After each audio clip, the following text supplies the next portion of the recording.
Hi guys and welcome back to the channel Deepak Yadav Education. Welcome to the Daily Hindu News and Editorial Analysis of 30th of October 2024. तो guys आज है तारीख 30 अक्टूबर 2024 और है Wednesday. देखेंगे आज के द हिंदू कंप्लीट न्यूज़पेपर को एनालाइज करेंगे। बट लेक्चर में आगे बढ़ने से पहले अगर आपको इस लेक्चर का पीडीएफ चाहिए तो क्या करना है, सबसे पहले डाउनलोड करना है टेलीग्राम, देन उसके बाद जाके सर्च बॉक्स में टाइप करना Deepak Yadav education UPSC. As you can see guys आपको ये वाला चैनल मिल जाएगा, इस पर क्लिक करना और जाकर इस चैनल को ज्वाइन कर लेना। ज्वाइन करने से फायदा क्या होगा, यहाँ पर आपको डेली बेसिस पे लेक्चर का पीडीएफ मिल जाता है, डेली करंट अफेयर के वीडियो का पीडीएफ मिल जाता है और डेली बेसिस पे बहुत सारे डिजिटल नोट्स मिल जाते हैं।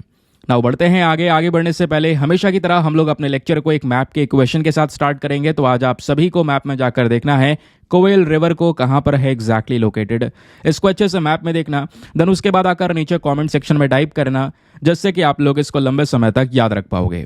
साथ ही साथ एक क्वेश्चन सॉल्व करेंगे जो कि यूपीएससी पैटर्न के ऊपर बेस्ड है डेली बेसिस पे। यहाँ पे हम एक प्रैक्टिस क्वेश्चन को भी सॉल्व करते हैं। तो दोस्तों याद होगा कल हमने एक एडिटोरियल डिस्कस किया था जिसमें मैंने आपको लर्निंग से लेकर जो डिसेबिलिटीज हैं आज के समय पर उसके बारे में बताया था, डिसलेक्सिया के बारे में समझाया था। तो यहाँ पे एक सिंपल सा क्वेश्चन आप लोगों से पूछा जाता है, जो डिसलेक्सिया है वो एग्जैक्टली क्या है। ऑप्शन नंबर ए, क्या ये कोई विजुअल एम्पेयरमेंट है जो कि रीडिंग में प्रॉब्लम्स क्रिएट करता है, यानी एक इंसान को क्या यहाँ पे दिखाई नहीं देता है डिसलेक्सिया में, जिसकी वजह से वो चीज़ों को पढ़ नहीं पाता। या ऑप्शन नंबर बी, या कोई ये एक न्यूरोलॉजिकल डिसऑर्डर है जिसकी वजह से जो लैंग्वेज प्रोसेसिंग है, लिखना पढ़ना, उसमें एक कन्फ्यूजन सा रहता है दिमाग में। या ऑप्शन नंबर सी, क्या ये फिजिकल डिसेबिलिटी है जो कि इंसान को बोलने में काफ़ी ज़्यादा तकलीफ क्रिएट करती है। या ऑप्शन नंबर डी, क्या ये इमोशनल डिसऑर्डर है जो कि लर्निंग से रिलेटेड है। तो बताइए चारों में से इसका सही उत्तर क्या होना चाहिए। थोड़ा सा लॉजिक लगाना, इसको सॉल्व करना, कल बहुत ही विस्तार से इसको मैंने बताया था। बाकी इसका जो आंसर है वो वीडियो के लास्ट में मैं आपको प्रोवाइड करवाऊंगा ही, लेकिन उससे पहले आप लोगों का काम है कि आप इसका उत्तर नीचे कमेंट सेक्शन में लिखें। चलिए दोस्तों शुभारंभ करते हैं और चलते हैं सबसे पहले थंबनेल वाले इंपॉर्टेंट आर्टिकल की तरफ। तो हमने रिसेंटली देखा दोस्तों ब्रिक्स का एक बहुत बड़ा समिट हुआ रशिया के अंदर कजान नाम के शहर में। तो यहाँ पे जितनी ब्रिक्स की कंट्रीज थी वो सब प्रेजेंट थी। अच्छा, एक क्वेश्चन आप लोगों से ये बनता है, ब्रिक्स के अंदर में कितने मेंबर्स हैं, कितने देश हैं, बताइए जरा नीचे कमेंट सेक्शन में। अब दोस्तों यहाँ पे जब बात करते हैं ब्रिक्स के बारे में तो इसमें important countries Brazil, Russia, India, China, south Africa, यही देश देखने को मिलेंगे। इन्हीं 5 देशों का जो स्टार्टिंग का वर्ड है वो यूज़ करके ब्रिक्स नाम बनाया गया है। लेकिन पिछले कुछ समय पर इसमें कुछ कंट्रीज और ऐड हो गई हैं जो लास्ट ईयर वाला जो ब्रिक्स समिट हुआ था उस दौरान। तो अभी वाला जो समिट हुआ रशिया के अंदर में रिसेंटली, यहाँ पे और ज़्यादा कंट्रीज प्रेजेंट थी ब्रिक्स की, ये आपको पता होगा। अभी के समय पर ब्रिक्स का मेन फोकस क्या है, डॉलर को पूरी तरह से रोकना। या यहाँ पे अगर हम बात करें व्लादिमीर पुतिन का यहाँ पर जो मेन प्लान है स्पेशली वो है ब्रिक्स की करेंसी को मार्केट में लेकर आना।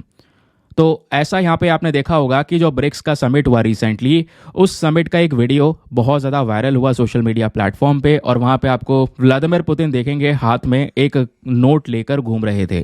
और ये जो नोट है दोस्तों दिखाया गया है कि ये ब्रिक्स का नोट है, यानी जो ब्रिक्स कंट्रीज़ हैं इनकी नई करेंसी, इन सब देशों की मिलकर यहाँ पर एक नई करेंसी तैयार की गई है। अब वो करेंसी दिखाई कैसे पड़ती है ज़रा मैं आपको पहले ये दिखा देता हूँ। फ्रंट से आपको ये करेंसी ऐसे दिखाई पड़ेगी जहाँ पे अलग अलग देशों की जो इंपॉर्टेंट मॉन्यूमेंट्स हैं या पहचान है उस देश की वो यहाँ पे दर्शाई गई है। जैसे इंडिया से ताजमहल को दिखाया गया है, उसके अलावा चाइना से ड्रैगन को शो किया गया है, साउथ अफ्रीका से यहाँ पर जो स्लेव्स के अगेंस्ट में प्रोटेस्ट हुआ उसको यहाँ पर दिखाया गया, उसके अलावा यहाँ पे ब्राज़ील का क्राइस्ट द रिडीमर देखने को मिलेंगे, उसके अलावा रशिया का क्रेमलिन देखने को मिलेगा। तो इस तरीके से यहाँ पर जो इंपॉर्टेंट पहचान है इन कंट्रीज़ की वो यहाँ पर शो की गई है इस पर्टिकुलर करेंसी के ऊपर में, और ये यहाँ पर एक नोट तैयार किया गया। यही नोट लेकर घूमते हुए नजर आए हैं यहाँ पे रशिया के प्रेसिडेंट व्लादिमीर पुतिन। लेकिन क्वेश्चन यहाँ पर यह है, क्या वाकई में जो ब्रिक्स का करेंसी है वो यही वाला है? क्या वाकई में ये जो नया करेंसी है वो लॉन्च हो चुका है मार्केट में? तो ऐसा नहीं है दोस्तों, ये कोई कंफर्म्ड करेंसी नहीं है। हाँ, बट ऐसा कह सकते हैं कि आने वाले समय पर बिल्कुल ब्रिक्स का एक नया करेंसी हमको देखने को मिलेगा, लेकिन वो कुछ इसी प्रकार से होगा। लेकिन ये कोई ऑफिशियल करेंसी नहीं है, ध्यान रखिएगा इस बात को लेकर। इस वजह से आपने कई सारी जगह पर देखा होगा इस करेंसी का फोटो और इसके ऊपर में रेड कलर का क्रॉस लगा के लिख दिया गया कि ये फेक है, क्योंकि ऑफिशियली यहाँ पर इसके बारे में कोई भी ऐसा अनाउंसमेंट नहीं है। क्योंकि इस करेंसी में ऑटोमेटिकली कई सारी मिस्टेक्स भी आपको नजर आएंगे। जैसे यहाँ पर जिसने भी इस करेंसी को डिज़ाइन किया है उसने इस तरीके से मॉन्यूमेंट्स को लगा दिया है। इनमें कोई भी कंट्री ने खुद से ऐसा कुछ भी नहीं दिया है, क्योंकि अगर यहाँ पे करेंसी डिसाइड होगी तो वो पर्टिकुलर कंट्री डिसाइड करेगी कि हमारे देश से क्या चीज़ होनी चाहिए जो उस करेंसी के ऊपर में प्रिंट की जाएगी, जो हमारे देश की एक पहचान बनेगी ब्रिक्स करेंसी के अंदर में। ठीक है, अभी फिलहाल के लिए ताजमहल लगा दिया गया और चाइना का ड्रैगन लगा दिया गया, बट आपने कई जगह पर आर्टिकल्स देखे होंगे कि ताजमहल की जगह कुछ और दूसरा मॉन्यूमेंट्स लगाना चाहिए, भारत की और पुरानी पहचान को लगाना चाहिए। ऐसे कई आर्टिकल्स आप लोगों ने देखे होंगे, सर्च करेंगे तो आपको मिलेंगे। तो ये दोस्तों यहाँ पे मामला चल रहा है। लेकिन फ्रंट साइड पे देखोगे तो फिर भी ब्रिक्स के 5 देश आपको नजर आएंगे, लेकिन इस करेंसी का बैक साइड अगर आप देखेंगे तो इसमें और भी कई सारे कंट्रीज के फ्लैग प्रेजेंट हैं। इसी वजह से यहाँ पर आप कह सकते हैं ये जो करेंसी है आज के समय पर कोई ऑफिशियल करेंसी है नहीं, क्योंकि इस करेंसी में जिम्बाब्वे का फ्लैग आपको देखने को मिल जाएगा, कजाकिस्तान का फ्लैग देखने को मिल जाएगा, अर्जेंटीना का फ्लैग देखने को मिल जाएगा। अब आपको पता होगा जब ये ब्रिक्स समिट हुआ तो इस 16वें ब्रिक्स समिट का पूरा डिस्कशन मैंने किया, प्रॉपर डिटेल्स आपको प्रोवाइड करवाई, और उस डिटेल में मैंने बहुत ज़्यादा गौर फरमा के आपको ये बताया था कि अर्जेंटीना को भी इनवाइट किया गया था। यानी कि जो पिछले साल 2023 में साउथ अफ्रीका के अंदर ब्रिक्स का समिट हुआ था, उस दौरान यहाँ पे अर्जेंटीना को इनवाइट किया गया था कि आइए आप यहाँ पर ब्रिक्स के मेंबर बनिए। जैसे यूएई, सऊदी अरेबिया, इनको भी इनवाइट किया गया था। तो अर्जेंटीना ने क्लियरली मना कर दिया। क्यों? क्योंकि अर्जेंटीना के अंदर में जो आज के समय पर मिनिस्टर देखने को मिलेंगे वो प्रो वेस्ट हैं। ये वर्ड मैंने यूज़ किया था, पता है नहीं पता है, वेस्टर्न कंट्रीज़ के प्रति यहाँ पर वो काफ़ी ज़्यादा फेवर दिखाते हैं। इस वजह से यहाँ पे उन्होंने ब्रिक्स को ज्वाइन करने से मना कर दिया। लेकिन फिर भी इस करेंसी में अर्जेंटीना का फ्लैग आपको देखने को मिलेगा। जिम्बाब्वे का कोई लेना देना यहाँ नहीं है, फिर भी जिम्बाब्वे का फ्लैग आपको देखने को मिलेगा। ठीक है, कजाकिस्तान और रशिया के रिलेशंस करंट समय पर बिल्कुल भी अच्छे नहीं है, बट कजाकिस्तान का फ्लैग देखने को मिलेगा। इस वजह से यहाँ पे बोला जा रहा है कोई भी ये ऑफिशियल करेंसी नहीं है। आने वाले समय पर इस करेंसी का अनाउंसमेंट होगा तो ऑब्वियस सी बात है सभी डिटेल्स हमारे सामने आएंगी, लेकिन ये बात पक्की है कि आने वाले समय पर बिल्कुल ब्रिक्स की एक ऑफिशियल करेंसी ज़रूर से आएगी और ये यहाँ पर व्लादिमीर पुतिन ज़रूर चाहेंगे। रीज़न यहाँ पर यह है कि अभी हमने देखा कई आर्टिकल्स भी पब्लिश हुए जहाँ पर बताया गया है कि ये जो ब्रिक्स ग्रुप है ना, इसको इसीलिए ही खड़ा करा गया है ताकि वेस्टर्न कंट्रीज़ के ऊपर, या जो वेस्टर्न ग्रुप है जिसमें यहाँ पर यूएसए देखने को मिलेगा, उसके अलावा यूरोपियन यूनियन के कई सारे देश हैं, तो इन सब वेस्टर्न कंट्रीज़ के ऊपर जो डिपेंडेंसी है करंट समय पर, जो निर्भरता है, इसको यहाँ पर कम किया जा सके, इसको यहाँ पर ख़त्म किया जा सके। क्योंकि ये डिपेंडेंसी दोस्तों यहाँ पर बहुत ही ज़्यादा उच्च स्तर पर करंट समय पर है। आज जैसे हम देख पाते हैं डॉलर को, तो डॉलर का सबसे बड़ा दबदबा है, डॉलर एक डोमिनेंट करेंसी आपको देखने को मिल जाती है। तो इसी प्रकार से डिपेंडेंसी कम करना, डॉलर के ऊपर निर्भरता खत्म करना, इसी वजह से डॉलर को टक्कर देने के लिए जो ये ब्रिक्स कंट्रीज़ हैं, इन्होंने यहाँ पर अपनी करेंसी को लाने के बारे में ये इन्फॉर्मेशन दी है। बट कोई भी यहाँ पर ऑफिशियल करेंसी करंट समय पर नहीं है, ये बात ध्यान में रखना है। लेकिन इसी में एक नया अपडेट भी है जिसको ज़रूर से ध्यान रख सकते हैं। ये आप देख पाएंगे 24 अक्टूबर का आर्टिकल है, इकोनॉमिक टाइम्स के अंदर में इसको पब्लिश किया गया है कि जो ब्रिक्स के नेशंस हैं वो सब मिलकर तैयार हो चुके हैं। उन सब ने मिलकर यहाँ पे हाँ भर दिया है कि अपने आपस की लोकल करेंसीज में वो आपस में व्यापार करेंगे, या कोई भी फाइनेंशियल सेटलमेंट्स करना है तो अपनी लोकल करेंसीज में ही करेंगे। अब लोकल करेंसी में करेंगे जिससे यहाँ पर डॉलर का यूज़ नहीं किया जाएगा। अगेन, जो डॉलर के ऊपर डिपेंडेंस है वो यहाँ पर इससे काउंटर की जा सकती है। सिंपल हो गया, ये बात आपको यहाँ पे समझ में आ गई। तो यही मेन पर्पज़ है कि डॉलर को यहाँ पे काउंटर करना, इसके डोमिनेंस को काउंटर करना। इस वजह से ये सभी स्टेप्स करंट समय पर उठाए जा रहे हैं। क्योंकि रिसेंटली आपने देखा होगा कि रशिया और यूक्रेन का जो पूरा वॉर स्टार्ट हुआ था आज से 2 साल पहले, उस वॉर में जैसी शुरुआत होती है तो यूएसए ने कई सारे सैंक्शंस लगा दिया। आज हज़ारों, दसियों हज़ार सैंक्शंस यहाँ पे रशिया के ऊपर में लगे हुए हैं और रशिया को स्विफ्ट एग्रीमेंट से भी बाहर निकाल दिया, जिससे कि यहाँ पे जो रशिया है वो डॉलर का इस्तेमाल नहीं कर पाएगा व्यापार में। तो ऐसे कई सारे सैंक्शन लगाए गए। तो ये दर्शाया जाता है कि हाँ भाई, ऐसे भी सैंक्शंस लग सकते हैं जहाँ पे एक कंट्री को डॉलर का यूज़ करने से मना किया जा सकता है। इसकी वजह से भी यहाँ पर व्लादिमीर पुतिन ज़रूर चाहेंगे कि ऐसा यहाँ पे ब्रिक्स का करेंसी बनाया जाए और उसी करेंसी में आपस में व्यापार किया जाए, जिससे यहाँ पर डॉलर का कोई रिप्रेजेंटेशन होगा नहीं, मतलब कोई ऐसी डिपेंडेंसी नहीं रहेगी। तो स्विफ्ट रहे ना रहे कोई मतलब नहीं। आई होप आपको यहाँ पर ये क्लैरिटी मिल चुकी है इस पर्टिकुलर आर्टिकल को लेकर। बहुत सारे क्वेश्चंस आने वाले समय पर बनने वाले हैं, प्रीलिम्स में, मेंस में, हर एक बात को ध्यान रखिएगा। चलिए अगली खबर पर आते हैं, लेकिन अगली खबर से पहले आज का हमारा इंपॉर्टेंट कोट।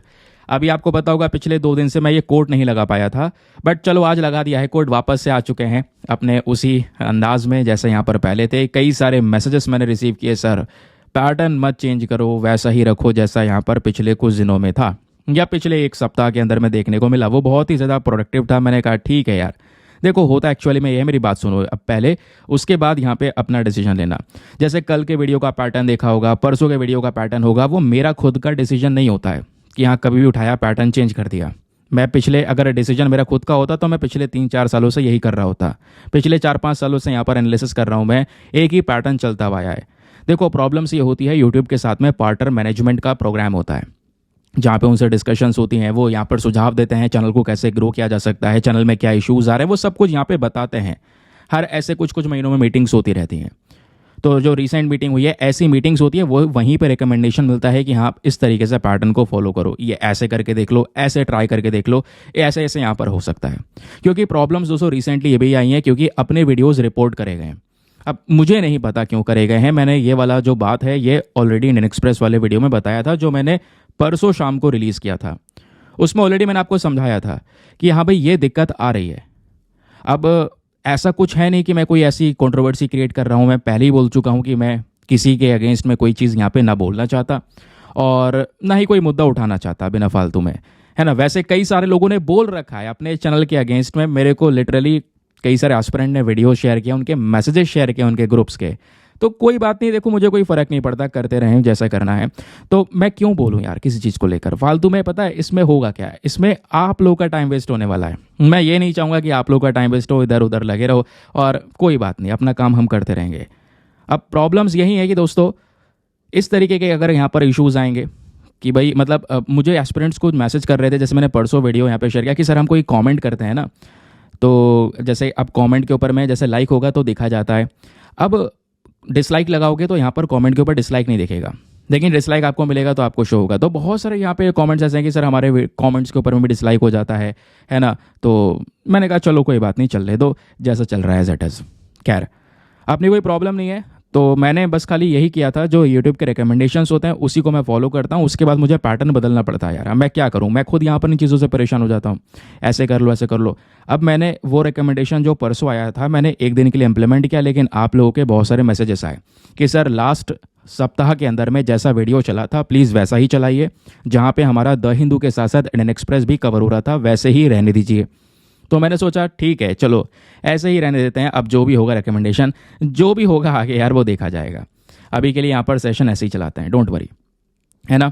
तो बहुत हो गई बातें, चलिए कोड पर आते हैं। अब ये जो कोड है दोस्तों, ये आपको एसए के लिए, एथिक्स के लिए बहुत ज़्यादा हेल्प करेगा, क्योंकि आपने अगर एसए के पेपर देखे हैं यूपीएससी के या एथिक्स के पेपर देखे हैं मेंस में, तो इस तरीके के कोड डायरेक्टली आपको क्वेश्चन में दे दिए जाते हैं और उस कोड पे आपने कुछ शब्द लिखने होते हैं। तो जैसे आज हम डिस्कस कर रहे हैं एपीजे अब्दुल कलाम जी का एक कोट, जिसमें इन्होंने मेंशन किया है कि science is a beautiful gift to humanity, we should not distort it. जो साइंस है, जो विज्ञान है, एक बहुत ही ज़्यादा सुंदर तोहफा है मानवता के प्रति। हमें इसको बिल्कुल भी कह सकते हैं बर्बाद नहीं करना चाहिए, ऐसा यहाँ पर ये बोलते हैं। अगर मान लो ये टॉपिक मैं आपको दे देता हूँ तो आप इस पर क्या कुछ लिख सकते हैं। ज़रा 1 मिनट वीडियो पॉज करके अपने दिमाग में सेंटेंस या कुछ भी चीज़ें बनाने की कोशिश करो कि हम क्या क्या चीज़ें इस पर लिख सकते हैं। फिर मैं आपको बताता हूँ कि हाँ किस तरीके से आप इस कोड पर अपने पॉइंट्स लिख सकते हैं। अब जैसे यहाँ पर जब ये ऐसा कोड सामने आ जाता है, एग्जाम में आता है तो दिमाग कम काम करता है, सबके साथ में होता है। बट देखो अगर ऐसा कोड आता है तो हम क्या क्या चीज़ें मेंशन कर सकते हैं, खुद अपने आप से ही यहाँ पर एनालाइज करने की कोशिश करते हैं। जब बात हो रही है साइंस एक बहुत सुंदर गिफ्ट है ह्यूमैनिटी के लेकर, ये बात ये मेंशन करते हैं, तो हम समझ सकते हैं कि हाँ जो साइंस है, जो विज्ञान है, ये कितनी तेज़ी से एक्सपैंड हुआ है और इस विज्ञान ने कितनी ज़्यादा अंडरस्टैंडिंग दिखाई है। मतलब यूनिवर्स के बारे में कितना कुछ आज हमारे सामने प्रस्तुत किया है, जिसको हम समझते हैं, जिसको हम सीखते हैं। लॉ ऑफ नेचर को यहाँ पे समझाया है, लाइफ के बारे में बहुत सारी जानकारी हमारे सामने प्रेजेंट की है। तो जो नॉलेज का एडवांसमेंट है साइंस से, वो बहुत ज़्यादा बड़े लेवल पर हुआ है। ये गिफ्ट नहीं तो क्या है। दूसरा, टेक्नोलॉजिकल प्रोसेस, जो साइंस के डिस्कवरीज हैं, नए नए जो आविष्कार हो रहे हैं, इससे यहाँ पर एक इंसान की क्वालिटी ऑफ लाइफ इंप्रूव हुई है, चीज़ें आसान हुई है। जो पहले पॉसिबल नहीं था आज वो चीज़ें पॉसिबल हो पा रही हैं। आज हम सोचते हैं क्या चीज़ पॉसिबल नहीं है, एक से एक बढ़कर चीज़ यहाँ पे मार्केट में आ चुकी है। मेडिसिन से लेकर कम्युनिकेशन तक सभी जगह पर नए नए आविष्कार हो चुके हैं। तो ये सब साइंस की वजह से हो रहा है। तो ये अगर गिफ्ट नहीं है तो क्या है। तीसरा, एक इम्पॉर्टेंट कह सकते हैं कि थिंकिंग प्रोवाइड करवाता है। साइंस हमें एक लॉजिकल थिंकिंग प्रोवाइड करवाने का काम करता है। एक जो पर्टिकुलर इंडिविजुअल होता है उसमें क्षमता होती है क्वेश्चनिंग करने की कि भाई ये जो चीज़ है इसके पीछे का वर्किंग प्रोसेस क्या है, ये फंक्शन कैसे कर रही है, इसके पीछे का साइंस क्या है। तो आपकी थिंकिंग कैपेबिलिटीज़ यहाँ पर इंप्रूव होती है। समझ गए?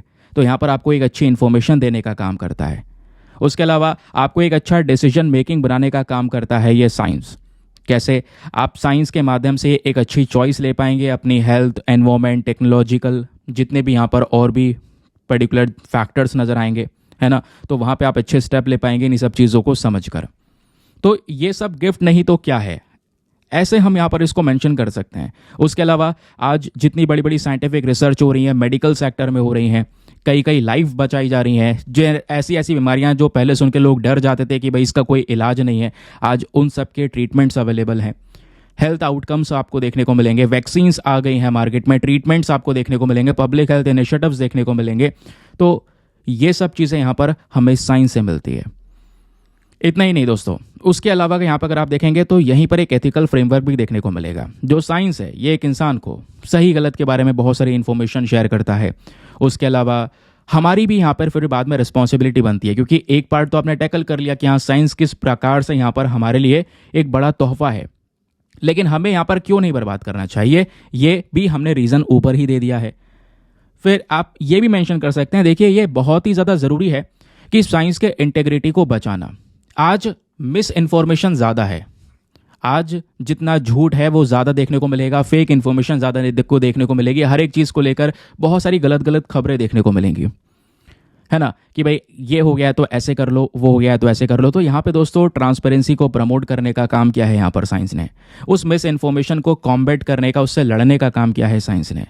तो यहाँ पर जब इतना कुछ है तो इसको बचाना, इसको प्रोटेक्ट करना, ये हमारा काम होना चाहिए, क्योंकि ये बहुत ही ज़्यादा पावरफुल टूल है जो आगे हमें क्या करेगा, और ज़्यादा प्रोग्रेस की तरफ बढ़ाएगा, हमारी और अंडरस्टैंडिंग को डेवलप करेगा। और ध्यान रखना, साइंस अभी भी एक डेवलपिंग स्टेज में है, तो बहुत सारे सेक्टर्स में चीज़ें गलत भी होती हैं, तो ये भी आपने समझना होगा, क्योंकि डेवलपिंग स्टेज में वो डेवलप कर रही है कई सारे सेक्शंस के अंदर में। रेगुलर बेसिस पे कुछ ना कुछ नए अपडेट्स, कुछ ना कुछ नई रिसर्चेस हमारे सामने आती रहती हैं। ठीक, क्लियर हो गया? चलिए आते हैं अगली इंपॉर्टेंट खबर की तरफ। अब दोस्तों आज के न्यूज़पेपर में पेज नंबर 1 पे आर्टिकल देखने को मिलेगा, जिसको आप जीएस पेपर नंबर 2 हेल्थ से लिंक कर पाएंगे। तो ये आर्टिकल क्या बोलता है, आइए ज़रा यहाँ पर विस्तार से इसको समझते हैं, पूरा का पूरा मामला है क्या।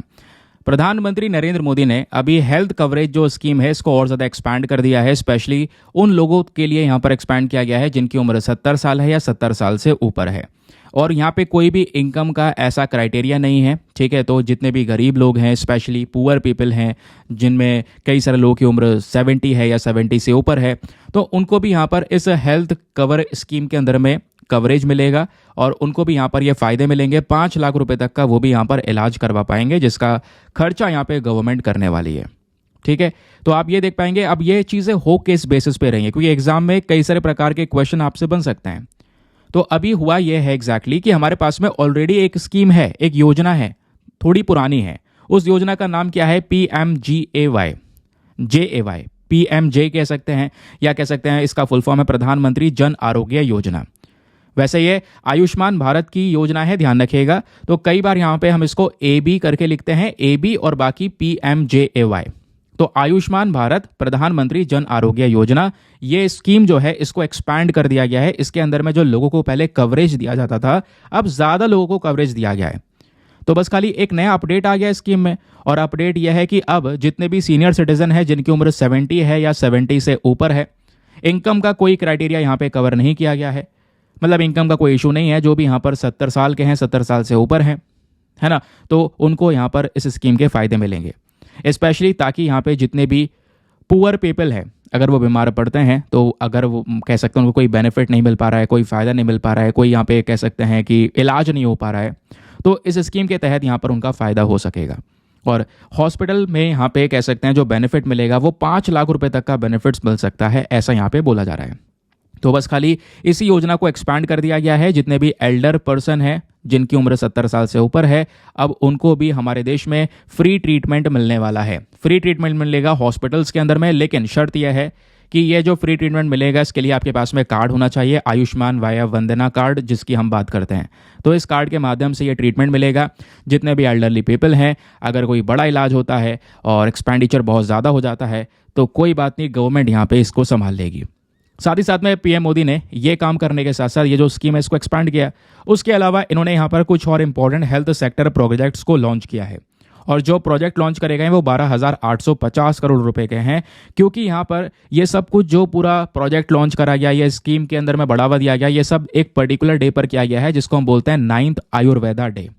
ठीक है, और इसी के अवसर पर दोस्तों all India institute of Ayurveda को ओपन किया गया है, क्योंकि आयुर्वेदा दिवस जो है इसको हम सेलिब्रेट कर रहे हैं। और आज हम लोग 150 से ज़्यादा देशों में आयुर्वेदा डे को सेलिब्रेट करते हैं, क्योंकि आयुर्वेदा का इंपॉर्टेंस बहुत ज़्यादा हमको देखने को मिलता है करंट समय पर। उसके अलावा ये जो स्कीम है जिसकी हम बात कर रहे हैं, जिसके तहत यहाँ पर ये कवरेज वगैरह बढ़ाया गया है, ये स्कीम के फ़ायदे देश में सभी जगह मिलेंगे, केवल दिल्ली और वेस्ट बंगाल को छोड़कर। रीज़न यहाँ पर यह है क्योंकि यहाँ की जो गवर्नमेंट है वो इसको अलाउ नहीं कर रही है, ममता बनर्जी यहाँ पर इसको अलाउ नहीं कर रही है। तो पीएम मोदी ने यहाँ पर जो दिल्ली सरकार है, उसके अलावा वेस्ट बंगाल की यहाँ पर जो गवर्नमेंट है, इनको यहाँ पर सलाम भी किया है कि भाई ये लोग यहाँ पर इस स्कीम को इम्प्लीमेंट नहीं कर रहे हैं, तो उनके लिए यहाँ पर स्कीम काम नहीं करेगी। बाकी सबके लिए यहाँ पर स्कीम काम करने वाली है।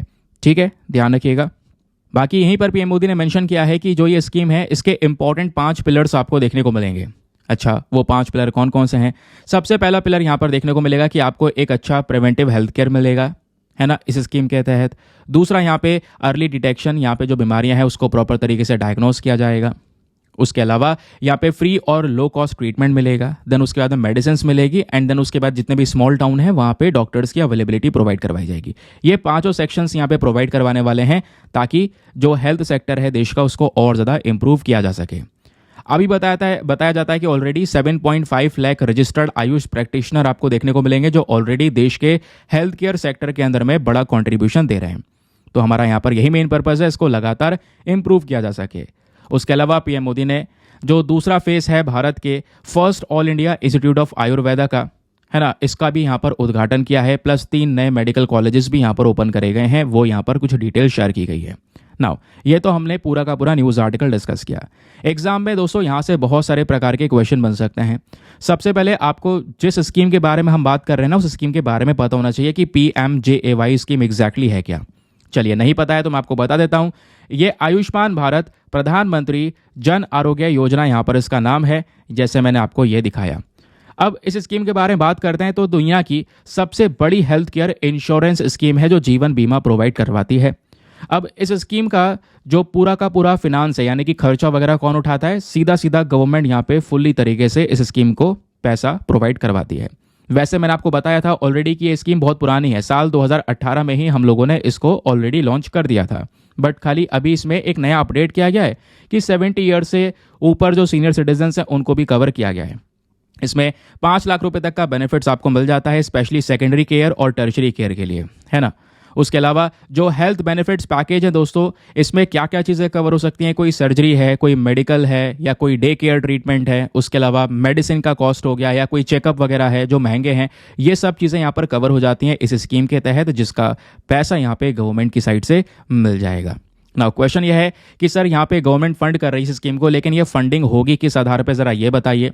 तो इस स्कीम की जो फंडिंग है दोस्तों, ये शेयर की जाएगी। देखो, पहले बात ये सुनना, जितने भी हमारे स्टेट्स हैं, जितने भी राज्य हैं और जितनी भी यूनियन टेरिटरीज हैं, यूनियन टेरिटरीज हम उनकी बात कर रहे हैं जिनका खुद का लेजिस्लेचर है, खुद का यहाँ पर आप कह सकते हैं कि सीएम वगैरह देखने को मिलता है। ऐसी कौन कौन सी यूनियन टेरिटरीज हैं बताओ नीचे कमेंट सेक्शन में।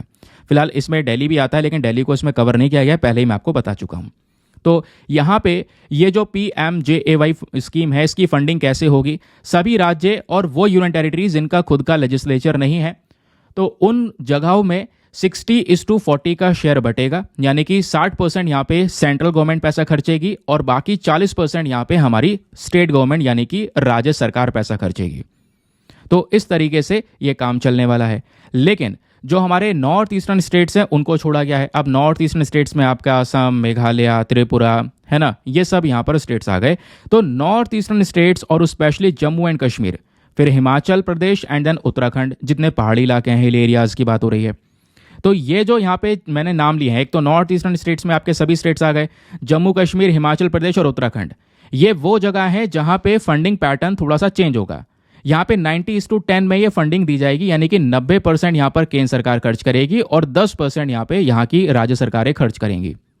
और बाकी मान लो कोई ऐसी यूनियन टेरिटरी है जो बिना लेजिस्लेचर की है, जो सीधा सेंट्रल गवर्नमेंट के अंडर में आती है, तो वहाँ पे 100% पैसा यहाँ पे सेंट्रल गवर्नमेंट ही खर्च करने वाली है। ये बेसिक से फैक्ट है। घुमा फिरा के आपसे क्वेश्चन दे दिया जाएगा एग्जाम में, तो क्या करोगे, है ना, स्टेटमेंट दे दिए जाएंगे। अब आपको क्लैरिटी तो है कि हाँ भाई इस तरीके से ये फंडिंग पैटर्न इसका देखने को मिलता है ना। क्वेश्चन यहाँ पे आता है कि सर वो कौन सी एजेंसी है जिसके तहत ये सारा का सारा काम किया जा रहा है, तो वो है नेशनल हेल्थ अथॉरिटी। ध्यान में रखिएगा, नेशनल हेल्थ अथॉरिटी को यहाँ पे तैयार किया गया है, इसको बनाया गया है एज एन ऑटोनॉमस कंपनी, जो कि यहाँ पे सोसाइटी रजिस्ट्रेशन एक्ट 1860 के अंदर में कवर की जा चुकी है। इसी का मेन काम है PMJAY स्कीम को पूरी तरह से लागू करना, इंप्लीमेंट करना सभी स्टेट गवर्नमेंट के साथ में मिलकर।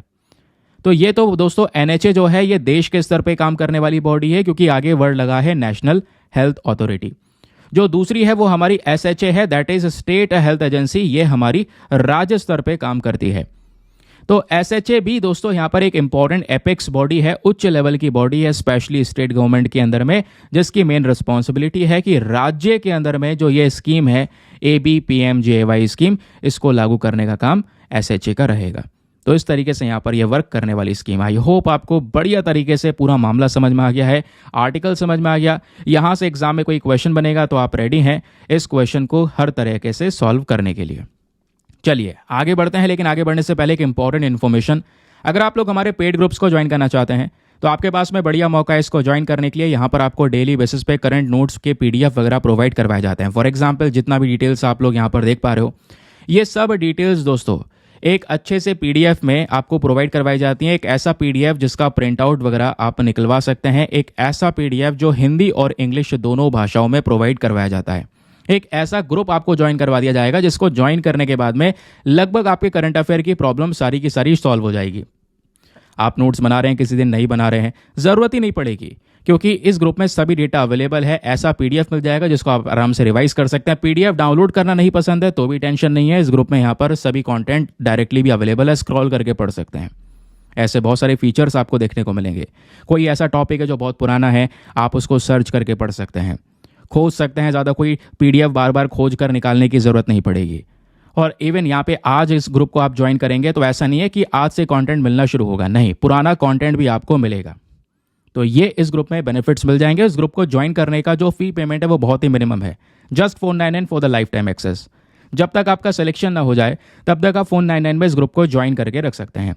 आप ज्वाइन करने के लिए क्या करना है, व्हाट्सएप पर जाइएगा, यहाँ पे आपको एक नंबर दिया गया है 8534873368। इस नंबर पर मैसेज कर देना कि हाँ I want to join this group.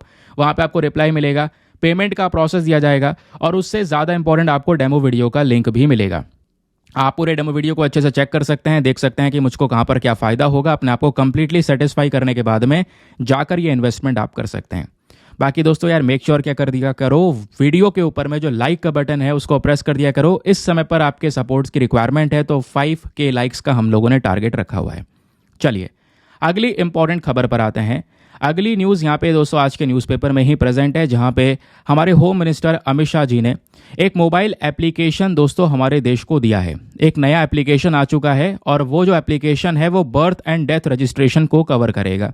यानी कि आज हमारे देश में कई सारे लोगों के जन्म हो रहा है, कई सारे लोगों की मृत्यु होती है, तो जो भी यहाँ पर जन्म हो रहे हैं या जो भी मृत्यु हो रही है उसका जो रजिस्ट्रेशन होता है, आप देख पाओगे बर्थ सर्टिफिकेट बनता है, डेथ सर्टिफिकेट बनता है, तो पहले रजिस्ट्रेशन करवाया जाता है ताकि यहाँ पे गवर्नमेंट के पास में प्रॉपर डेटा हो, जिसके बाद यहाँ पर पॉपुलेशन को लेकर एक अच्छा डेटा हो और उसी के हिसाब से सभी की सभी जो प्लानिंग है गवर्नमेंट की सोशल इकोनॉमिक प्लानिंग वो की जा सके।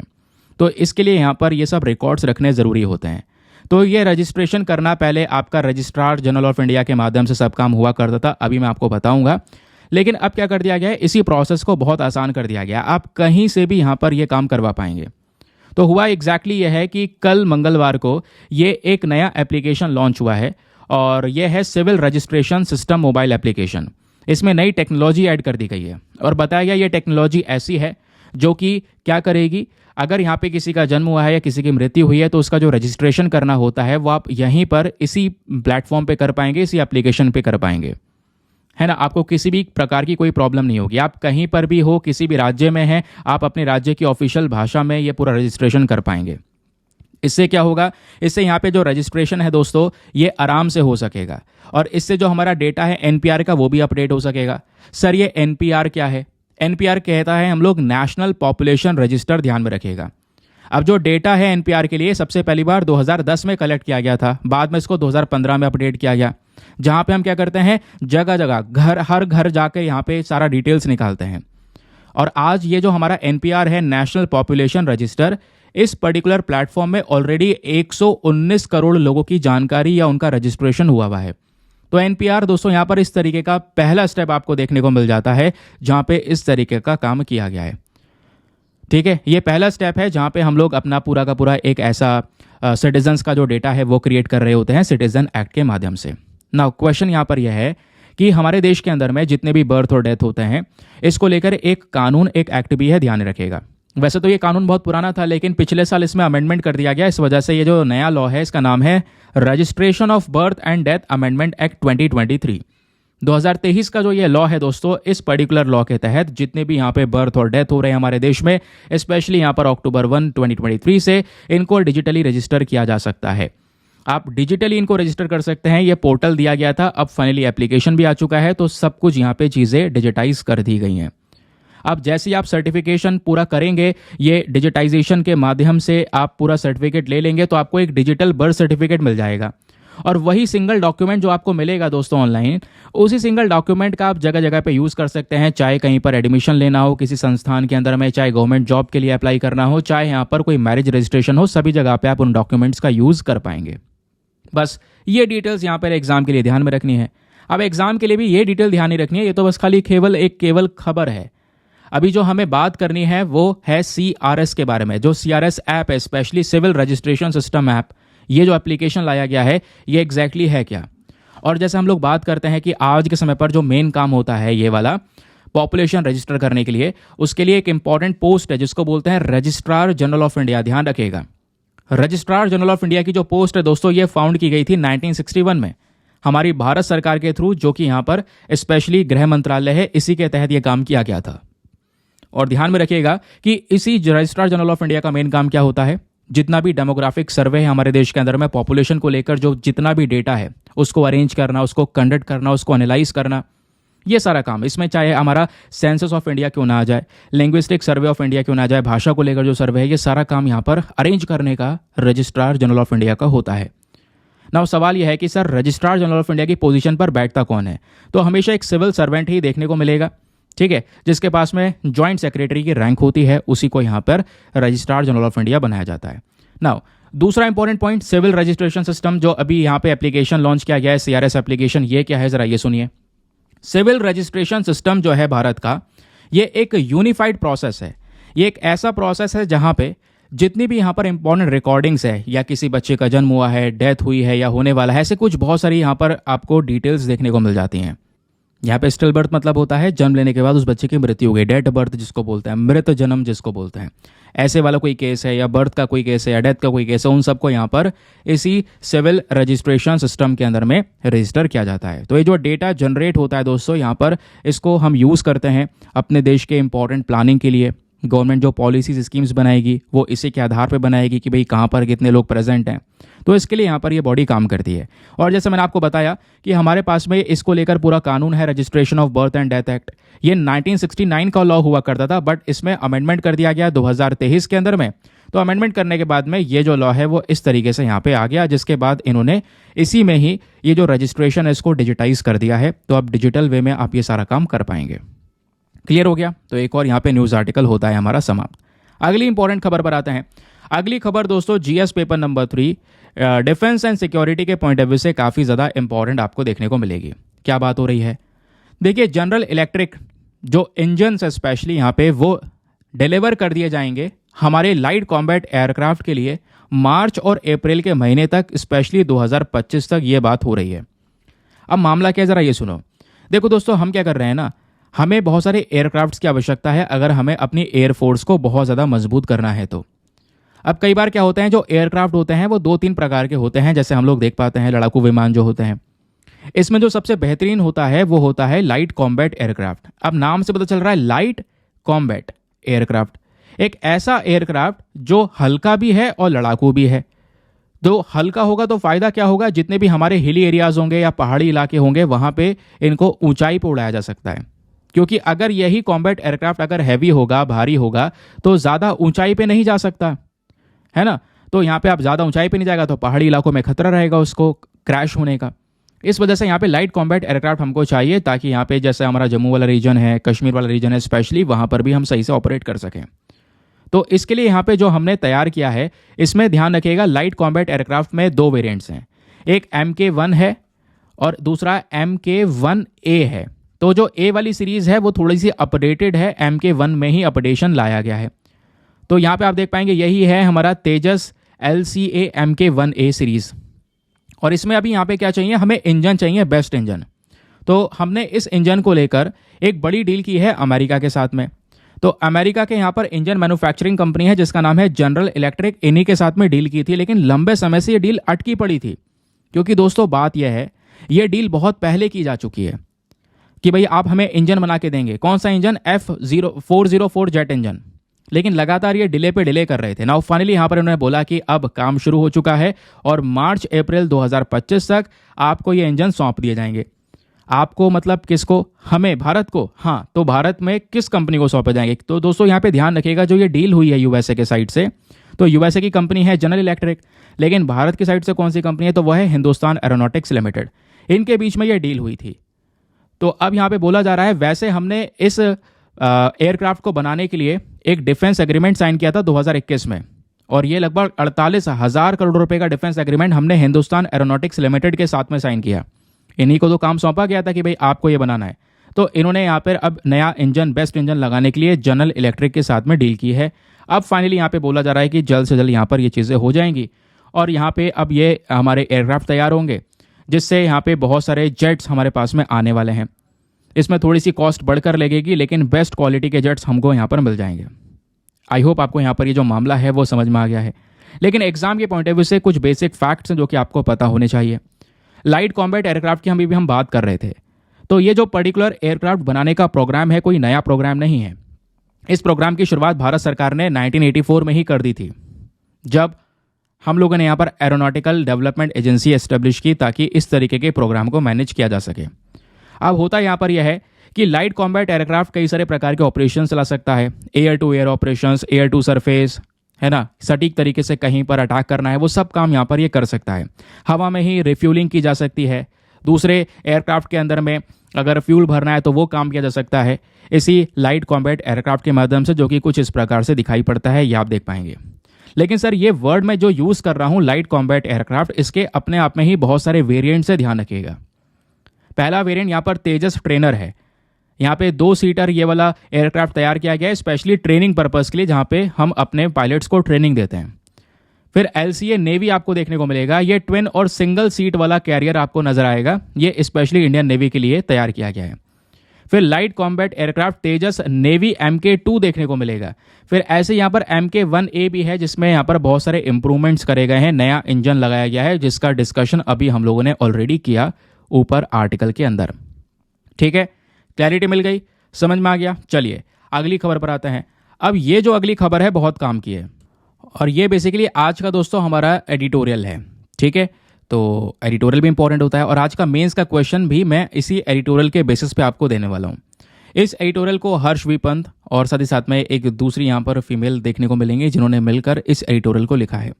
ये क्या बात करते हैं, देखो पहले मैं आपको थोड़ा सा ना ओवरव्यू देता हूँ, कॉन्टेक्स्ट समझा देता हूँ, फिर इस एडिटोरियल की प्रॉपर डिटेल, जैसे यह आर्टिकल आपको दिख रहा होगा तो इसमें कुछ दिखाई नहीं पड़ रहा होगा, है ना, तो मैंने यहाँ पर इस तरीके से प्रेजेंट कर दिया है। प्रॉपर डिटेल्स आपको एडिटोरियल की देखने को मिलेंगी, जैसे भी नोट करना चाहो कर लेना, वैसे ज़रूरत नहीं पड़ेगी, मैं यहीं पर हर एक चीज़ आपको एक्सप्लेन कर दूंगा। ठीक है, अब दोस्तों मामला क्या है ज़रा ये सुनिए।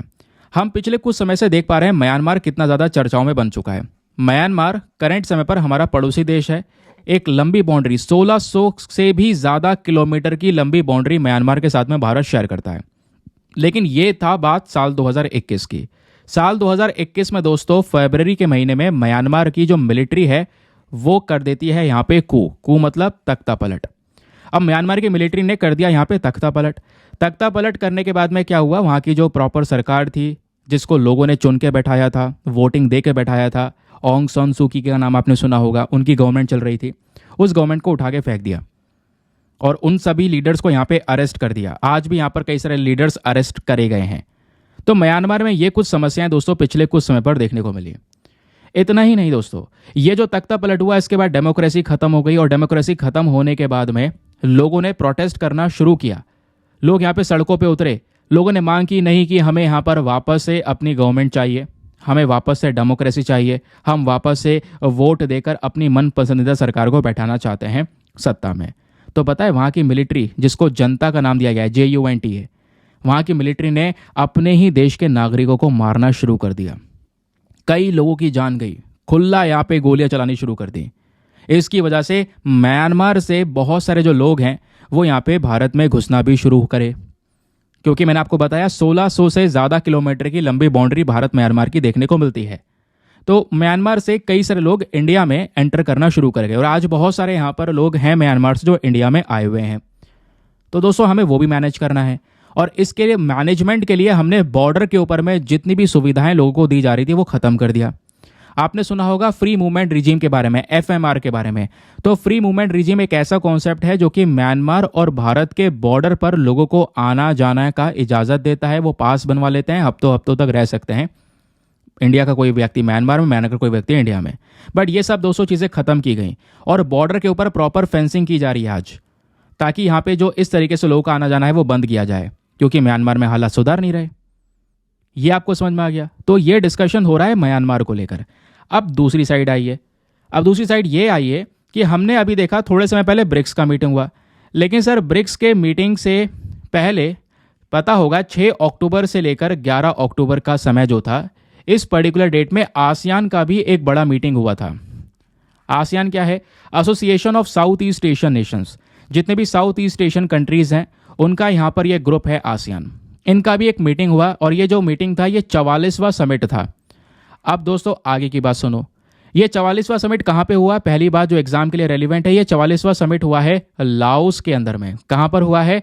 LAOS, लाओस के अंदर में।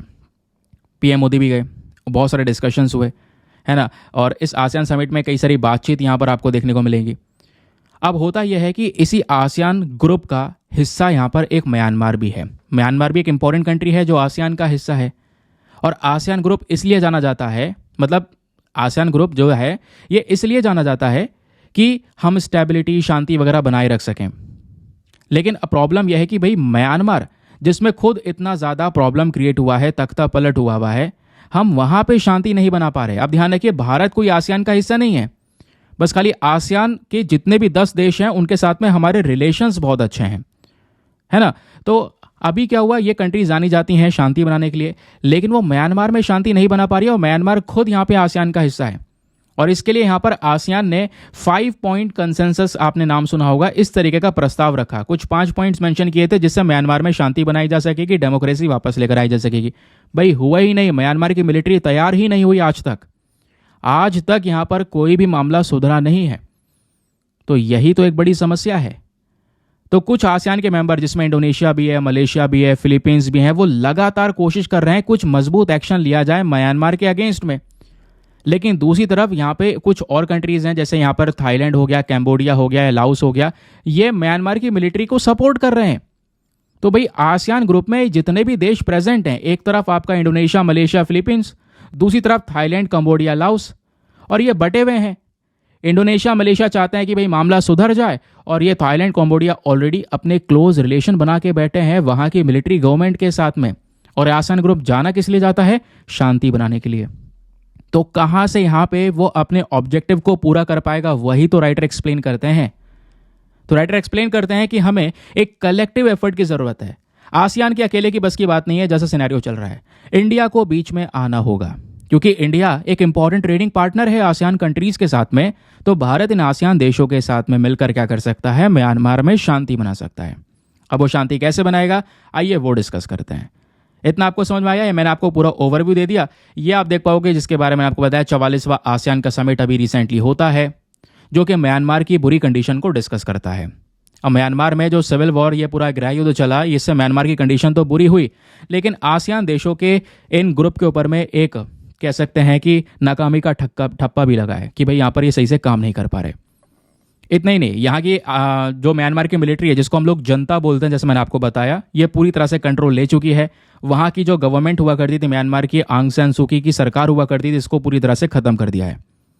और आज के समय पर अगर हम देखेंगे, जो दंगा है वो बहुत ज़्यादा बढ़ चुका है। इवन यहाँ पे मिलियंस लोग ऐसे हैं जिनको सपोर्ट की ज़रूरत है। ऐसा बताया जा रहा है इतना ज़्यादा भयंकर हिंसा हुई है कि इससे हज़ारों लोग डिस्प्लेस हुए हैं, इधर से उधर पहुँचे हैं, जगह अपनी छोड़ छोड़ के भागे, अपनी जान बचाए हैं। 18.6 मिलियन से ज़्यादा लोग ऐसे हैं, जिसमें 6 मिलियन बच्चे हैं जिनको डायरेक्ट सपोर्ट की ज़रूरत है। ये बात खुद यूनाइटेड नेशन की रिपोर्ट का कहना है। ये हालत हो गई है म्यांमार की, हमारे पड़ोसी देश की, क्योंकि यहाँ पे प्रॉब्लम यही था कि यहाँ की जो मिलिट्री है वो कॉपरेट ना कर सकी। आज भी ये प्रॉब्लम 2021 से आज तक चल रही है। हमने कई सारे सोल्यूशन का प्रस्ताव रखा, म्यांमार कुछ भी मानने को तैयार नहीं है, वहाँ की मिलिट्री कुछ मानने को तैयार नहीं है। लेकिन फाइनली अभी जो आसियान का समिट हुआ था, जिसके बारे में हम डिस्कशन कर रहे थे, 44वां समिट जो लाओस में हुआ, यहाँ पे म्यांमार ने ओंग के मो को यहाँ पर भेजा। एक सीनियर ऑफिशियल है इनकी मिलिट्री से, उनको भेजा ताकि यहाँ पे थोड़ा डिस्कशन किया जाए। तो अब मामला थोड़ा सा लग रहा है बातचीत हो सकती है। इसके लिए भारत को यहाँ पे उतरना पड़ेगा म्यांमार के साथ में एक नई पॉलिसी को डेवलप करने के लिए, क्योंकि यहाँ पे अगर हम पहले भी देखेंगे तो इंडिया ने लगातार अपनी अप्रोच लगाई है, कोशिश की है। क्योंकि म्यांमार हमारे साथ में अगर हम देखेंगे तो हम एक्ट ईस्ट पॉलिसी में कवर करते हैं। इसका मतलब है जितने भी ईस्टर्न कंट्रीज है, ऑब्वियस सी बात है, भारत अगर यहाँ है तो हमारे ईस्टर्न साइड में म्यांमार है। तो म्यांमार के साथ म्यांमार की ग्रोथ का ध्यान रखना, ये सब हमारा मेन पर्पज़ है। और आज जैसे मैंने बताया 1600 किलोमीटर से ज़्यादा, प्रिसाइजली अगर हम बात करेंगे तो 1643 किलोमीटर की एक लंबी बाउंड्री शेयर होती है, बॉर्डर शेयर होता है भारत और म्यांमार के बीच में। तो यहाँ पे हमें सिक्योरिटी बनानी होगी, नहीं बनानी होगी? अगर म्यांमार में दिक्कत होगी, लोग भागेंगे, कहाँ आएंगे? इतनी बड़ी बाउंड्री भारत से लग रही है, वो सीधा भारत में एंटर करेंगे, तो प्रॉब्लम्स किसे होगी? हमें होगी। इलीगल एक्टिविटीज़ बढ़नी शुरू हो जाएंगी, जो कि ऑलरेडी बढ़ गई हैं। और इंडिया आज एक प्रॉपर कनेक्टिविटी बनाने की कोशिश कर रहा है म्यांमार के साथ में, कि भाई हम भारत, म्यांमार और थाईलैंड को, तीनों को आपस में जोड़ देंगे। क्योंकि अगर ये इंडिया है तो ये रहा म्यांमार और ये रहा थाईलैंड। तीनों को जोड़ने के लिए एक हाईवे बनाया जा रहा है, जिसका नाम है India Myanmar Thailand trilateral highway project, जिससे व्यापार बढ़ सकेगा। बट म्यांमार में ऐसी कंडीशन रहेगी तो ऐसा कुछ होगा क्या? कभी नहीं होगा।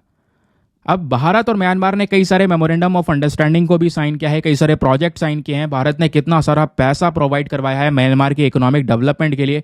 लेकिन म्यांमार की जो ये पॉलिटिकल इंस्टेबिलिटी है ना, जो ये हालात हुई है, इसकी वजह से सब कुछ तबाह हो गया है।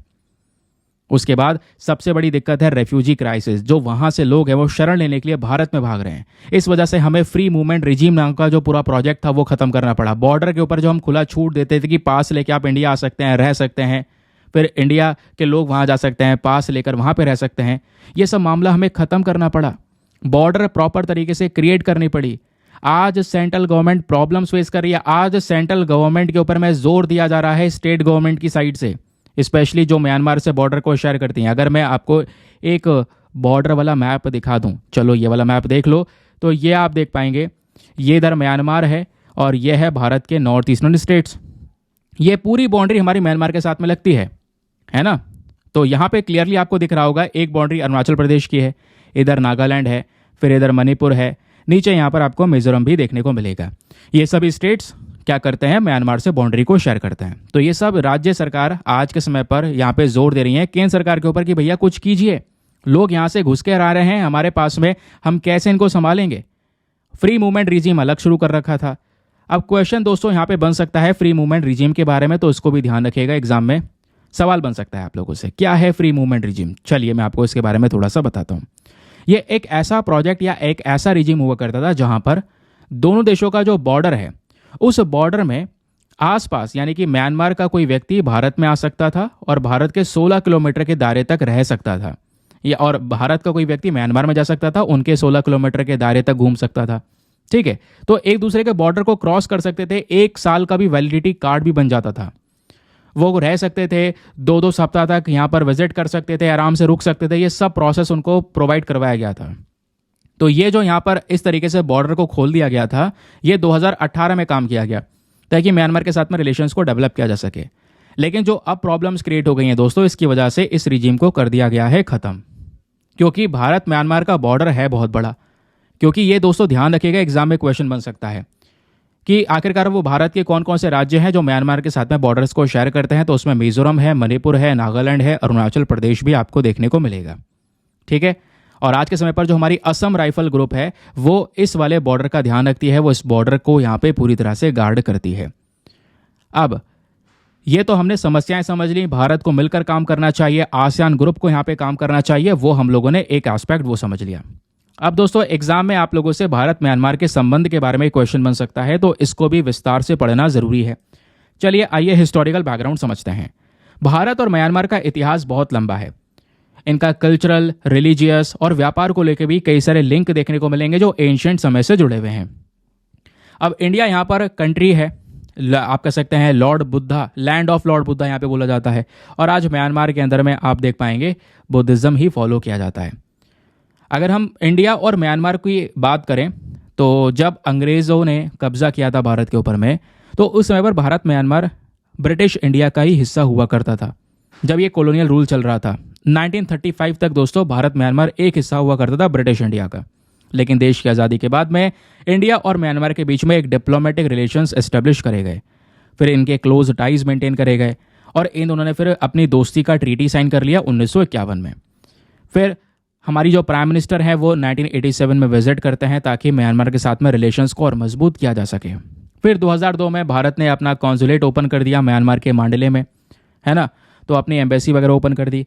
फिर 2014 के अंदर में दोस्तों म्यांमार जो है ये भारत की नेबर फर्स्ट पॉलिसी के अंदर में कवर किया गया, जहां पे हम अपने पड़ोसी देशों के साथ में ग्रोथ को लेकर या व्यापार को लेकर बातचीत करेंगे, ऐसे सेक्शंस के अंदर में इनको डाल दिया गया।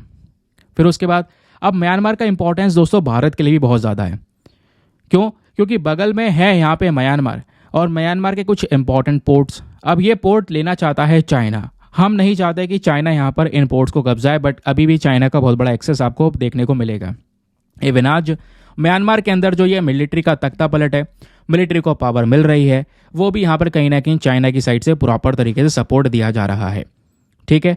अब म्यांमार में सुरक्षा रहेगी तो हमारे देश में इंटरनल सिक्योरिटी को लेकर सही सुरक्षा रहेगी, इसलिए म्यांमार इंपॉर्टेंट है। उनके साथ में व्यापार भी करते हैं, कल्चरल रिलेशंस हैं, तो ये सब चीज़ें ज़रूरी हैं म्यांमार के साथ में हैंडल करना।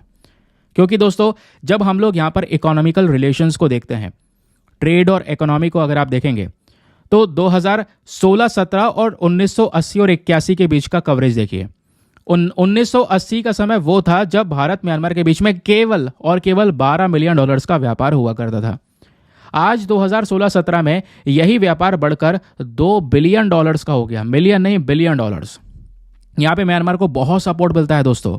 भारत की बहुत सारी कंपनी ऐसी हैं जो म्यांमार में इन्वेस्ट कर चुकी हैं, एसआर, गेल, ओएनजीसी विदेश लिमिटेड, एनर्जी सेक्टर में बहुत सारा काम कर रही हैं।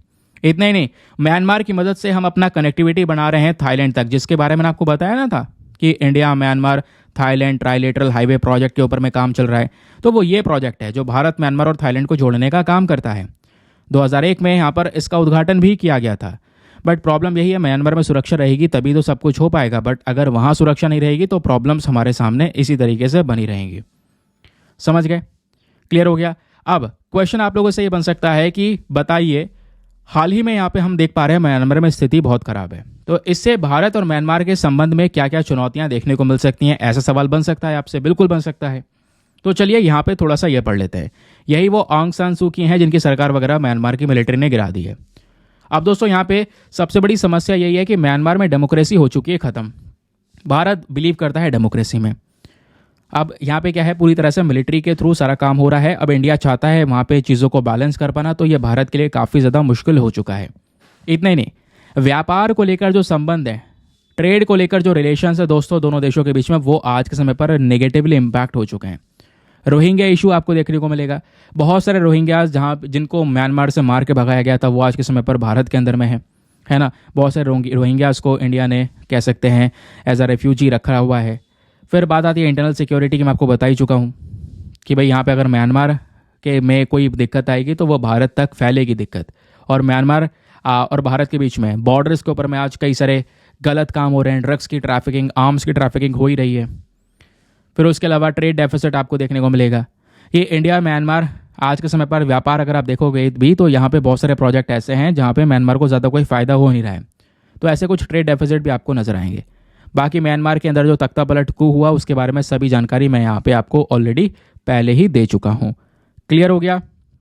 अब एक डेटा दोस्तों हमारे सामने ये भी है, ये क्या बोलता है, म्यांमार की जो मिलिट्री है दोस्तों, इन्होंने बहुत भयंकर क्रैकडाउन किया है, यानी कि इतना भयंकर यहाँ पे कू किया है। ये कू किया गया था 1 फरवरी 2021 में, और अभी 12 अप्रैल 2023 तक अगर हम देखेंगे तो लगभग 21,000 से ज़्यादा लोगों को अरेस्ट किया गया है, या अब ये नंबर और ज़्यादा भी हो गया होगा था क्योंकि 1 साल से ज़्यादा पुराना डेटा है ये, और लगभग 3-4 हज़ार लोग मार दिए गए हैं। ये सिचुएशन यहाँ पे म्यांमार में आपको नजर आएगी। चलिए, अब जैसे स्टार्टिंग में ही मैंने बोला था कि आज मैं इसी टॉपिक पे आपको एक मेंस का क्वेश्चन देने वाला हूँ। तो दोस्तों आपके स्क्रीन पर एक सवाल है, इसको यहाँ पे आपने लिखना होगा, इसके ऊपर अच्छा सा उत्तर आप लिख सकते हैं। एक इंपॉर्टेंट क्वेश्चन भी है, मैं आपको बताऊंगा ये क्वेश्चन आपने अटेम्प्ट कैसे करना है। पहले सुनिए क्वेश्चन है क्या। यहाँ पे ये बात हो रही है, discuss the need for ASEAN and India to adapt a more inclusive and pragmatic approach towards Myanmar in the light of the ongoing political crisis। जो ये पूरा का पूरा चल रहा पॉलिटिकल क्राइसिस है म्यांमार के अंदर में, इस पूरे मामले में हमें ये समझाना है और हमें ये डिस्कस करना है कि आखिरकार आसियान और भारत दोनों मिलकर, इन दोनों की क्या ज़रूरत है, दोनों मिलकर क्या अप्रोच लेकर चल सकते हैं जिससे म्यांमार में शांति बनाई जा सके, क्या क्या स्ट्रैटेजीज हम ले सकते हैं, क्या क्या रणनीति लेकर चल सकते हैं जिससे यहाँ पर ये मामला सुलझाया जा सके। तो 250 शब्दों में आपने आंसर लिखना है। 15 मार्क्स का ये क्वेश्चन है। एक बार हिंदी में रीड कर देता हूं ताकि हिंदी माध्यम वाले एस्पिरेंट भी अच्छे से पढ़कर एक बढ़िया सा आंसर लिख सकें। तो क्वेश्चन क्या है, चल रहे राजनीतिक संकट के आलोक में म्यांमार के प्रति अधिक समावेशी और व्यावहारिक दृष्टिकोण अपनाने के लिए आसियान और भारत की आवश्यकता पर चर्चा करें। इसे हासिल करने के लिए क्या रणनीति लागू की जा सकती है, उसको भी 250 शब्दों में बताएं। अब आंसर लिखने के बाद में कहाँ पे सबमिट करना है, आप लोग टेलीग्राम पर जाना, वहाँ पे जाके सर्च बॉक्स में लिखना दीपक यादव एजुकेशन मेंस ग्रुप। जैसे आप फुल फॉर्म लिखोगे मेरा टेलीग्राम चैनल मिलेगा जहाँ पे ऑलरेडी 80,000 से ज़्यादा लोग जुड़ चुके हैं। आप भी जुड़कर अपने आंसर्स को लिखकर सबमिट कर सकते हैं। देखिए, अपने आंसर को सबमिट करने के लिए आपने यहाँ पर क्या करना है, जब आप लोग इस ग्रुप में जाएंगे ना तो आपको वीडियोस के लिंक दिखेंगे, उस लिंक के नीचे यहाँ पे कमेंट लिखा हुआ होगा, जहाँ पे भी कमेंट लिखा है उस पर टैप कर देना। जैसे ही टैप करोगे आपको एक नया ग्रुप ओपन होता हुआ नजर आएगा, उसी ग्रुप में यहाँ पे आप अपने आंसर्स को लेकर सबमिट कर पाएंगे। ठीक है, अब सबमिट करने के साथ साथ करना क्या है, एक छोटा सा काम है सभी लोगों को, एटलीस्ट कम से कम आप सभी लोग 2-2 आंसर्स रिव्यू कर सकते हैं। जब आप सभी लोग 2-2 आंसर्स रिव्यू करेंगे बहुत सारे फायदे होंगे, आपको भी सामने वाले को भी। आपको कुछ इंपॉर्टेंट पॉइंट्स मिलेंगे जो आप अपने नोट्स में इंक्लूड कर सकते हैं। सामने वाले के आंसर में अगर कोई मिस्टेक होती है तो आप उनको बता सकते हैं कि यहाँ पर इस तरीके से इंप्रूवमेंट की आवश्यकता है, और ऐसी कोऑपरेटिव वे में वो पूरा का पूरा ग्रुप काम करता है। चलिए, अब दोस्तों सवाल यह है कि ये जो पूरा का पूरा मामला है या ये जो क्वेश्चन मैंने आपको दिया है इसको आप लिख कैसे सकते हैं, है ना, क्योंकि मैं आपको ये भी बता रहा था बीच में कि मेंस आंसर राइटिंग की कैसे जाती है। आइए मैं आपको ये बताता हूँ। अगर आपने इसका उत्तर लिखना हो तो आप कैसे लिखेंगे, पहले थोड़ा सा क्लियर कर लेते हैं, फिर आपको मैं ये समझाता हूँ। चलिए, पहली चीज़ आपने क्या लिखना होगा, इंट्रोडक्शन, मतलब हेडिंग मत लिखना यार। अब इंट्रोडक्शन में क्या बताना है, पहले तो आपको थोड़ा सा ये बताना होगा म्यांमार में आखिरकार जो पॉलिटिकल सिचुएशन है वो एग्जैक्टली क्या चल रहा है, समझ गए, और हम लोग यहाँ पर किस तरीके से, मतलब कह सकते हैं ये सिचुएशन बताएंगे, फिर उसके बाद यहाँ पर इसका जो रेलिवेंस है सिचुएशन का आसियान और इंडिया के लिए वो बताइए। फिर आगे की बॉडी का स्ट्रक्चर आपने शुरू करना है। फिर आप ये बताएंगे कि भाई किस तरीके से एक बहुत बड़ा महत्व है कि आज हमें ये सब कंट्रीज़ को मिलकर म्यांमार में मामला सुलझाना होगा, क्योंकि बात यहाँ पर मामला सुलझाने की नहीं है, बात यहाँ पर ह्यूमन राइट्स की आ रही है, बात यहाँ पर डेमोक्रेसी की आ रही है। एक देश पे डेमोक्रेसी खत्म हो चुकी है, मानवाधिकार का कोई यहाँ पर महत्व नहीं रह गया है, कोई वैल्यू नहीं है, लोगों को मार दिया जा रहा है वहाँ की मिलिट्री के माध्यम से। तो इस मामले को यहाँ पर सुलझाना होगा, इसके मामले में हमें यहाँ पर सभी कंट्रीज़ को साथ में आना होगा। फिर जब बात आती है यहाँ पर स्ट्रैटेजीज़ के बारे में, तो आप यहाँ पे कुछ स्पेसिफिक एक्शन के बारे में बता सकते हैं, जैसे डिप्लोमेटिक एंगेजमेंट किया जा सकता है, ह्यूमैनिटेरियन सपोर्ट यानी ह्यूमैनिटेरियन असिस्टेंस प्रोवाइड करवाया जा सकता है ना। इतना ही नहीं, उसके अलावा डेवलपमेंटल इनिशिएटिव चलाए जा सकते हैं। आसियान का जो रोल है, फिर आप वो लिखेंगे कि आसियान का रोल इंपॉर्टेंट है क्या, आसियान रोल किस तरीके से आसियान के देश दूसरे देशों के साथ में कोलैबोरेशंस करने के बाद में म्यांमार में शांति बना सकते हैं। फिर एट द लास्ट यहाँ पे आपको कंक्लूजन मेंशन करना होगा, क्योंकि जब भी आप आंसर लिखेंगे तो लास्ट में कंक्लूजन लिखना मत भूलिएगा, वो भी इंपॉर्टेंट होता है। कंक्लूजन में आप बता सकते हैं कि हाँ किस तरीके से ये जितने भी अप्रोचेस हैं उनका कितना बड़ा महत्व है अगर हमें म्यांमार में लंबे समय तक शांति बनानी है तो। ठीक है, तो ये बेसिक चीज़ें हो गई जो कि एग्जाम में क्वेश्चन के फॉर्म में पूछी जा सकती हैं। इस तरीके से आप इसको अटेम्प्ट कर पाएंगे। चलिए, आज सेशन में दोस्तों हमारा इतना ही है, ज़्यादा कुछ है नहीं। बाकी आएंगे आज के वर्ड ऑफ द डे के ऊपर में। तो आज जो वर्ड है वो है ओमनीसेंट। ओमनीसेंट वर्ड का यूज़ करके आपने नीचे कमेंट सेक्शन में एक सेंटेंस बनाना होगा, क्योंकि डेली आपको ये वर्ड मिल रहा है जिससे आपका वोकैब वगैरह इंप्रूव होगा। तो ओमनीसेंट का मतलब क्या होता है? ये डिस्क्राइब करता है ऐसे व्यक्ति को या ऐसी चीज़ को जिसके पास में बहुत ज़्यादा नॉलेज है, अनलिमिटेड नॉलेज है या अनलिमिटेड नॉलेज की अंडरस्टैंडिंग है। ठीक है, उसको हम लोग यहाँ पर डिफाइन करते हैं एज अ ओमनीसेंट। अब यहाँ पे इसको हिंदी में आप एक बार पढ़ सकते हैं कि यह असीमित ज्ञान या समझ के साथ किसी व्यक्ति या वस्तु का वर्णन करता है। इसी को हम लोग यहाँ पर ओमनीसेंट बोलते हैं। तो चलिए दोस्तों, अब इसी वर्ड का यूज़ करके नीचे कमेंट सेक्शन में सेंटेंस बनाओ, जिससे सभी लोग को यहाँ पर हेल्प मिलेगी। बाकी आते हैं स्टार्टिंग में जो आपको दिया गया प्रीलिम्स का क्वेश्चन है, स्पेशली उसके ऊपर में यहाँ पे आपसे पूछा गया है डिसलेक्सिया के बारे में, है ना। स्टार्टिंग में ही पूछा गया है कि बताइए डिसलेक्सिया क्या है। तो इसका सही उत्तर है दोस्तों ऑप्शन नंबर बी। डिसलेक्सिया एक न्यूरोलॉजिकल डिसऑर्डर है, दिमागी संबंधित यहाँ पर एक ऐसा डिसऑर्डर है जो कि एक इंसान के लैंग्वेज प्रोसेसिंग को अफेक्ट करता है। मैंने बताया था ना, कल ही बताया था, जो भी डिसलेक्सिया से अफेक्ट कर रहा बच्चा है, जैसे तारे ज़मीन पर मूवी में आपने देखा होगा, ये जो बच्चा है ये सही से लिख नहीं पाता है, समझ नहीं पाता है चीज़ों को, शब्दों को, स्पेलिंग्स को उल्टा सीधा यहाँ पर बनाता है ना। तो क्योंकि वो अंडरस्टैंडिंग नहीं बन पाई है, तो इसी डिसऑर्डर को डिसलेक्सिया बोलते हैं। तो डिसलेक्सिया क्या करता है? प्राइमरीली लैंग्वेज प्रोसेसिंग को ही अफेक्ट करता है। ध्यान रखिएगा, एग्जाम में क्वेश्चन आप लोगों से ये भी डायरेक्टली बन सकता है। तो स्पेशली यहाँ पे वो एरियाज को अफेक्ट करता है जहाँ पे एक व्यक्ति जो डिसलेक्सिया से गुजर रहा होता है उसको पढ़ने में परेशानी होती है, रीडिंग नहीं कर पाता, स्पेलिंग सही से नहीं समझ पाता, लिख नहीं पाता, वर्ड्स को डिकोड नहीं कर पाता। तो ये सब डिफ़िकल्टीज़ यहाँ पे उसको समझने में देखने को मिल जाती हैं। तो ये बात हो गई डिसलेक्सिया की। ठीक है, तो दोस्तों ये था आज का हमारा सेशन। आई होप आपको मज़ा आया होगा, बहुत सारी जानकारी मिली होगी। बाकी फीडबैक्स वगैरह मेंशन कर सकते हैं। कई सारे लोगों की रिक्वेस्ट थी, सर जो मॉर्निंग वाला वीडियो है वापस से इसमें मिला दो। मैं बताता हूँ, उसको लेकर जो भी अपडेट आता है वो मैं आपको बता दूंगा कल वाले वीडियो में। तो फिलहाल के लिए मिलते हैं आपसे अगले लेक्चर में। आज के लिए bye bye, have a nice day, thank you and Jai Hind.